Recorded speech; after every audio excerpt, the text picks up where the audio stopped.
writer, but he starts with the suspense. Okay. We'll all find out the answer to that at the end, right? Correct. So, Paddy, they just introduced you, leadership, performance coach. Honestly, and I have done a fair bit of motivational speaking myself. But before that, in my previous life, I was in a corporate. This is a suit I'm wearing. I don't get to wear a suit now. Only it is Summit, I wear it now. But I was in the corporate like a lot of people here. And I used to go to these corporate retreats. And motivational speakers, leadership coaches would come. And honestly, I used to think it's all a big scam.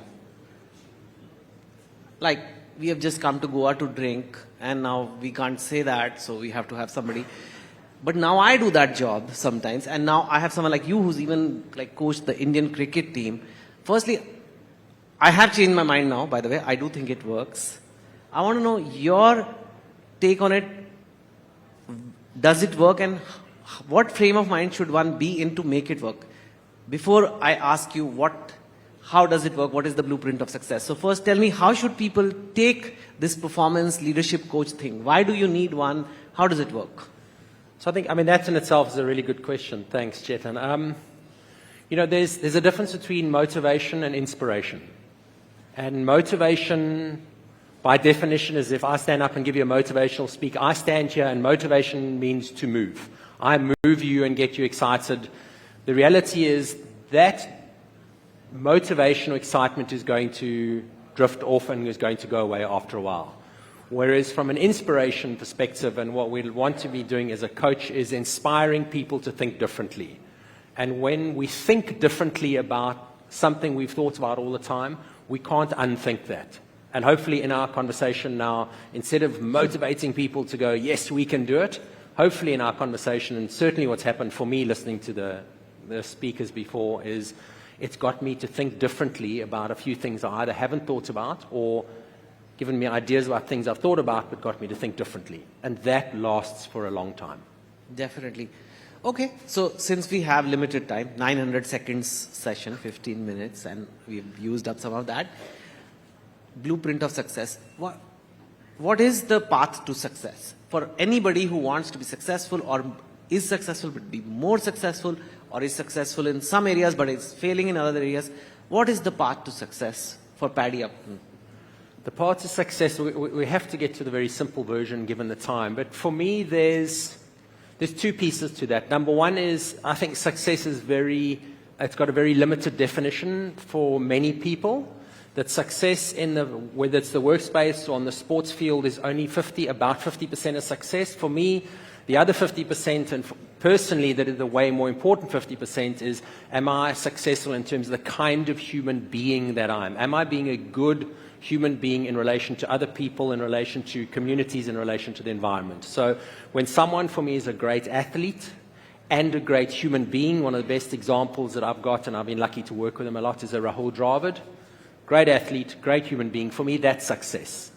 The blueprint to success is, again, two pieces to simplify it. There is a path to success, and along that path there's a whole lot of ingredients, and that's well written about. It's well documented.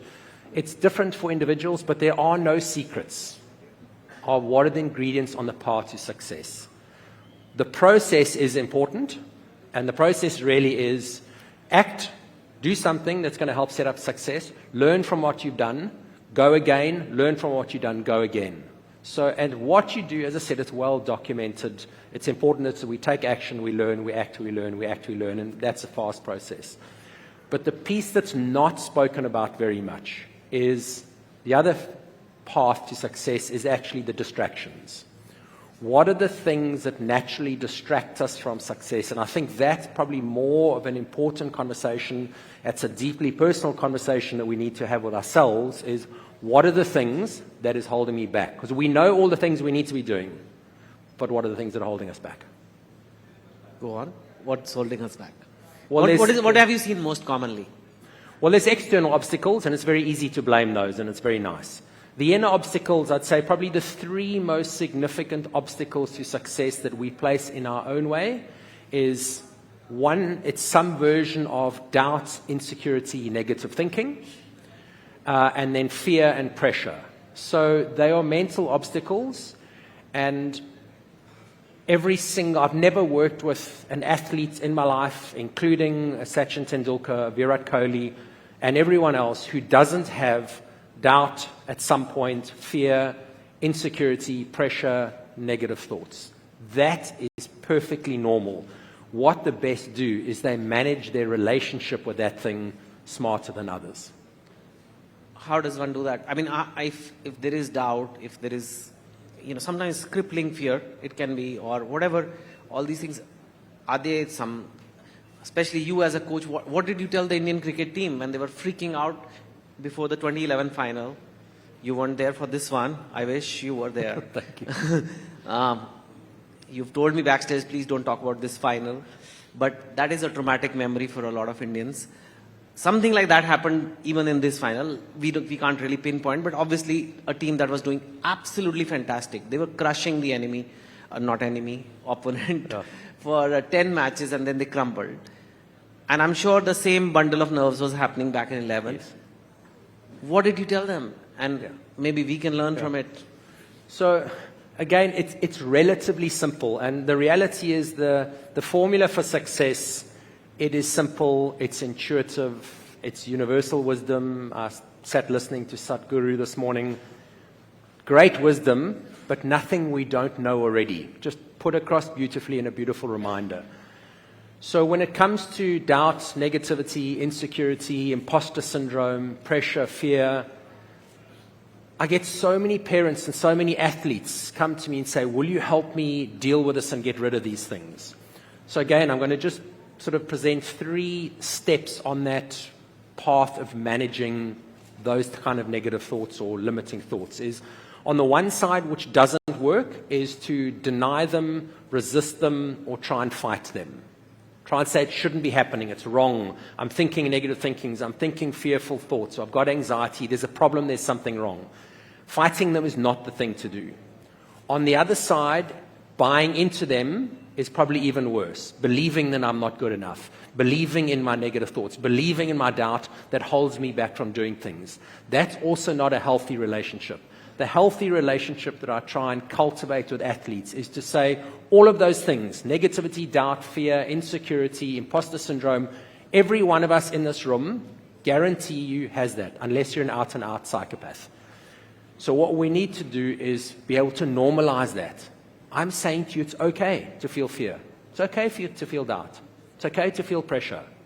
That unbelievable innings that Virat Kohli played at the opening game against Pakistan in Australia last year in the T20 World Cup, we would have all seen that. Virat was riddled with pressure for the first half of that innings. But what he did is he has a healthy relationship, and he goes, it's okay. It's not a problem. It doesn't mean something's wrong. So I normalize it. I embrace it. And then what the really good athletes do is they fade it into the background, like background music in a restaurant. And they fade it in the background. They don't try and get rid of it. They don't try and believe in it. And then they just focus on what's important. And they make the important things important. So Virat carried on batting. He needed to focus on the ball, keep an eye on the scoreboard, and keep his innings moving forward, despite the fact that this doubt and negativity and pressure was going on. He accepted it and felt the pressure and continued anyway. So if you feel those things, there's nothing wrong with you. It's nothing you need to change or get rid of. Embrace it, have a good relationship with it, and then come back to the path to success, which is doing the kind of things that move me forward, either acting or learning and constantly doing both. So here, let's say somebody here is working and they don't like, they've been wanting to open their own startup. Somebody here wants to go on a fitness journey and they've flopped so many times that they're like, I'm going to fail again, I'll never lose weight or I'll never become fit or whatever. And this is the same fear, doubt, all these things happening in their head. Should they just be okay with those feelings, and are those going to remain even though they open their startup and it's all going on for years? They stay. Those voices never go away. And you're saying work with them. Is that what? So those voices don't go away. They might minimize a little bit, but we know intuitively, particularly if you're going into a startup, the path to success is riddled with failure. We have failure along the way and success, and failure and success, and failure and success. And we constantly vacillate between those. And the thing is, when you fail, it doesn't mean you're a failure. It just means today it didn't work. We extract the lesson and we get smarter for tomorrow. If you succeed today, it doesn't mean you're great. It doesn't mean you're a success. It just means today I did well, extract the lesson and go again tomorrow. Because the game of sport, the game of business, the game of life is a medium to long-term game. It's a path that is riddled with success, failure. And the problem, certainly in sport, is when we start attaching our identity and our self to our results. If you do well, you're not a success. You did well this time. If you do badly, you're not a failure. It's just you've gone through an experience, and the smart people learn from the experience, good and bad. Okay, that's really well put. I have a minute left, so I'm not going to ask you another question because we want to know how we all held Sachin's hand. So, talking about normalizing and accepting, when the Indian team was preparing for the 2011 Cricket World Cup, no team at that point had ever won a World Cup at home, and the thinking behind that, or the understanding at the time, was the pressure of playing at home was just too much. We knew playing a home final in India in the Wankhede Stadium in Mumbai in Sachin Tendulkar's final World Cup was going to be the highest amount of pressure any player had ever played under, probably in cricket history. We needed to prepare the Indian players for the pressure and expectation of 1.3 billion fans, and we spoke about it. And the idea was, it's not to get rid of the pressure and expectation. It's not to succumb to the pressure. And the language we used is, when we walk out into the field for every World Cup game, you do not have the pressure and expectation of 1.3 billion Indians on your shoulders. When you walk out, put your hands down, and there's 1.3 billion fans holding your hand, walking out with you. And in that way, that's clearly what we did in the final, and you guys held Sachin and everyone's hand as you walked onto the field, and that's how we normalized the pressure. That's right. Thank you so much, Paddy. I think time's up, and thank you for this wonderful session. Awesome. And I really wanted to ask you... Okay, ask me. Before they come. Before they chase us off. Prime Minister Modi yesterday spoke about the new India, and this is India's time. As a writer, as a journalist in your space, what does that mean for you, who with a pen gets to speak to so many billion Indians? Yeah. I think, like whether it's at a individual level, motivation, or at a national level, self-belief matters. What you are saying is, there will be fear, there will be doubt. Of course, we Indians know we have so many problems, so many potholes, so many things are not right in our country. Still, we know that. But like you said, you have to deal with those voices and play and still try to win. I think there is value in a nation also knowing, yes, we have problems, but having a lot of confidence and optimism.